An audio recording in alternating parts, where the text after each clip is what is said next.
जम्मू कश्मीर के अंदर असेंबली के चुनाव हुए और चुनावों के दौरान जो है नेशनल कॉन्फ्रेंस को जम्मू कश्मीर के लोगों ने एक बड़ा मैंडेट दिया और मैनिफेस्टो जब नेशनल कॉन्फ्रेंस ने बनाया तो मैनिफेस्टो में लिखा गया था कि नेशनल कॉन्फ्रेंस जो है धारा 370 और 35A के लिए जो है जद्दोजहद करेगा। मगर उसके बाद जब असेंबली का पहला सदन श्रीनगर के अंदर लगा, पीपल्स डेमोक्रेटिक पार्टी के युवा नेता वहीदुर रहमान जो है वो एक मैनिफेस्टो में नेशनल कॉन्फ्रेंस ने लिखा था वही बिल ला रहे हैं 370 और 35A के हवाले से। हमने देखा कि वहां पे शोर हुआ, हमने देखा कि वहीदुर रहमान पर्रा ने बिल लाई, नेशनल कॉन्फ्रेंस के जो विधायक है उन्होंने शोर शराबा किया और बिल जो है वो उस दिन पास नहीं हुई। फिर हमने देखा कि 3 दिन के बाद जो है स्टेटहुड को लेकर जो है एक बिल को पास किया गया। क्या एक्सपेक्ट पीडीपी करता है नेशनल कॉन्फ्रेंस से 370 और 35A के बारे में? पीडीपी को पहले आप रहने दीजिए, आप लोग आम लोगों की बात कीजिए क्योंकि इनको बड़ी इरिटेशन होती है। आम लोगों की बात कीजिए और फिर खुद देख लीजिए कि जो इन्होंने अपने मैनिफेस्टो में कहा था। मैं तो इसको नेशनल कॉन्फ्रेंस कहता नहीं, वो एक मूवमेंट थी। खैर एनीवे, मैं उस कंट्रोवर्सी में नहीं पढ़ूंगा। इन्होंने जो अपने मैनिफेस्टो में जो एकदम ही डुएबल थे, जिसको कहते हैं एकदम डुएबल, जो आते ही पहले 100 दिनों में होना चाहिए था, वो थी इन्होंने कहा गैस सिलेंडर फ्री देंगे, इन्होंने कहा स्मार्ट मीटर के हम खिलाफ हैं, बिजली देंगे मगर ये स्मार्ट मीटर हटा देंगे, इन्होंने कहा था वैकेंसीज़ हैं गवर्नमेंट डिफरेंट डिपार्टमेंट से, वो वैकेंसीज़ फिलअप करेंगे, बेकार बेरोज़गार नौजवानों को रोज़गार देंगे। फिर रिजर्वेशन पॉलिसी को लेके अब तो बड़े मसले छोड़ दीजिए। अब तो उमर साहब कहते हैं जामिया मस्जिद पे क्यों ताला है, मीरवाइज को आप क्यों नहीं नमाज पढ़ने देते हैं। अब तो ये जो इसमें बेचारगी है, बेबसी है। अगर इतना एहतमाद लोगों के का लेके आपको उस पे एतमाद नहीं है तो आपको खुद पे भी एतमाद नहीं है, इसलिए आप कुछ भी नहीं करते हैं।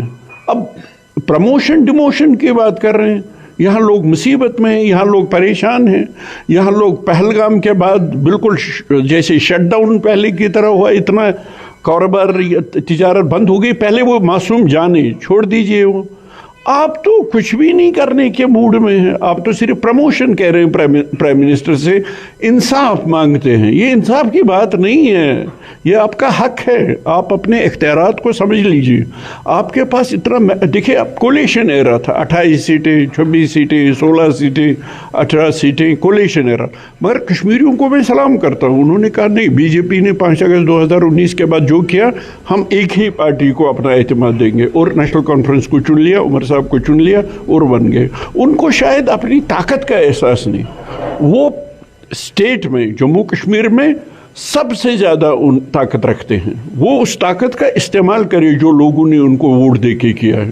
तो उल्टा ये हो रहा है, कहते हैं जो MLAs इनके लोगों के मसाइल उठाते हैं या बोलते हैं आपको, मीडिया को, कहते हैं फिर नवाज सुबह लेके उनको धमकियां दी जाती हैं, उनको उन पर बरसा जाता है, उनको टूट पड़ते हैं उमर साहब की ये बात मत करो।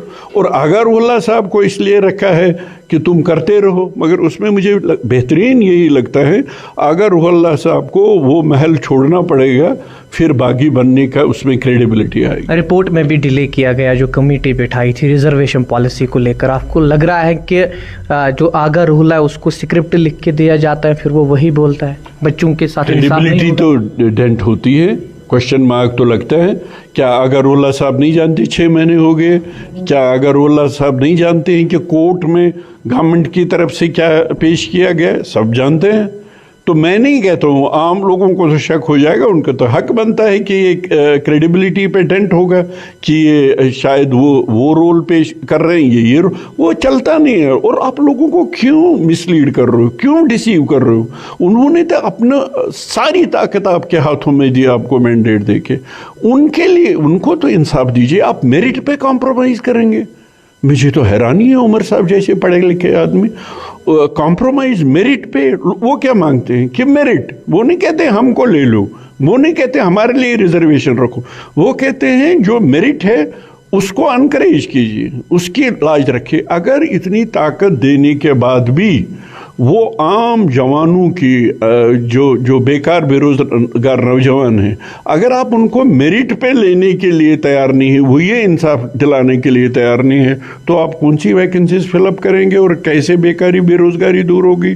वो तो अल्लाह जानता है। डॉक्टर साहब आखिरी सवाल, महबूबा मुफ्ती ने कल पहलगाम के अंदर स्टेटमेंट दिया कि कैबिनेट बैठक जो है वो गुलमर्ग के अंदर भी हुई, पहलगाम के अंदर भी हुई और बताया गया कि पार्क्स को जो है ओपन किया जाए। महबूबा मुफ्ती ने कहा अगर आपके पास दम है, आपको जम्मू कश्मीर के लोगों ने सबसे बड़ा मैंडेट दिया है, एक पार्क को खोल कर दिखाओ। नहीं देखिए ना, वो जब हम लेफ्टिनेंट गवर्नर के पास गए थे, महबूबा जी और मैं भी उनके साथ था, हमने उनसे भी कहा था और वो तो एटलीस्ट बताते हैं कि नहीं, यात्रा जब तक होगी तब तक हम नहीं खोल सकते।